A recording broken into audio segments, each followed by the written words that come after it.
Mais uma aula com a professora Cléa Soeiro. Vamos estudar? Porque aprender sempre faz bem. Olá pessoal, boa tarde. Este vídeo é apenas um complemento sobre o conteúdo variedades linguísticas. É importante que vocês saibam que quando estudamos as variedades linguísticas, estudamos também o descritor 13, que tem como finalidade identificar as marcas linguísticas que evidenciam o locutor e o interlocutor de um texto. Como o próprio nome diz, variedades significa variar. Então, a língua ela pode variar por diferentes motivos. As variedades linguísticas são as variações que uma língua apresenta de acordo com as condições sociais, culturais, regionais e históricas em que ela é utilizada. Isso nós vamos detalhar mais à frente. Então, todas essas variantes dependem de diversos elementos. As variações linguísticas, elas dependem de elementos que fazem parte da nossa natureza e das nossas condições. E que elementos são esses?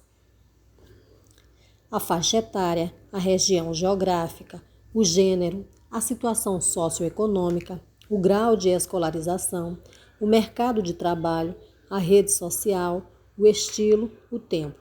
Todos esses são fatores que influenciam para que a língua tenha as suas variações. Exemplo de variação linguística ligada à escolaridade nós temos na frase: Oi, tem problema de nós bater um papo? Sabemos que na norma culta a palavra correta é problema. Nesse caso, nós temos o exemplo de alguém que realmente não tem um grau de escolarização considerado avançado. Por vezes, o uso da língua ele exige mais formalidade e, em outras situações, a língua é utilizada de modo mais descontraído.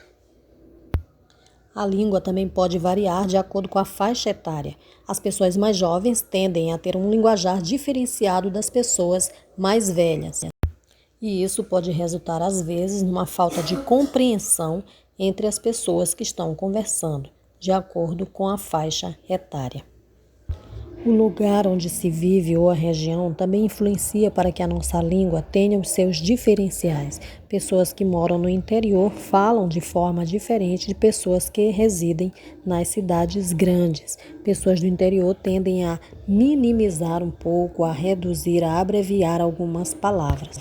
Na língua portuguesa, nós temos o que chamamos de variação diacrônica, aquela que ocorre ao longo do tempo através de sucessivas gerações de falantes. Temos como exemplo a palavra você, que passou por várias transformações: vossa mercê, vós mercê, mercê, você, ocê e cê. A variação geográfica também está relacionada ao lugar em que se vive. Na região Nordeste, nós temos várias expressões como pequeno, né. Na região Sul, mais especificamente no Rio Grande do Sul, a expressão bah. Na Bahia, que também é Nordeste, oxente, e por aí vai. As condições socioeconômicas também influenciam no modo de falar das pessoas. Pessoas com condições financeiras mais elevadas têm mais acesso aos livros e a linguagem é mais erudita, uma linguagem mais rebuscada, totalmente diferente de pessoas que têm um menor poder aquisitivo.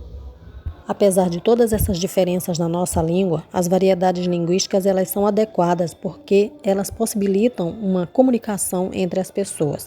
Porém, a norma culta ou norma padrão tem um maior prestígio social. As outras línguas, elas passam às vezes até por um processo que é chamado de preconceito linguístico. É o caso dos jargões e das gírias. O jargão é uma linguagem utilizada por grupos de profissionais. Os grupos de médicos, por exemplo, de advogados, pessoas que utilizam a internet, têm um tipo de língua específica, o que torna mais fácil o processo de comunicação entre esses grupos sociais. Já as gírias, elas pertencem a grupos sociais mais fechados. O caso de gírias policiais, as gírias dos jovens, dos estudantes, militares, dos jornalistas, e esse tipo de língua é mais propício a sofrer o preconceito linguístico, pois não são aceitas por todos os grupos sociais. Muitos estudiosos nos dizem que falar bem é falar adequadamente e não necessariamente utilizar-se apenas da norma padrão. O gramático Evanildo Bechara nos ensina que é preciso ser poliglota de nossa própria língua. O que significa isso? A pessoa que fala várias línguas dentro do seu próprio idioma.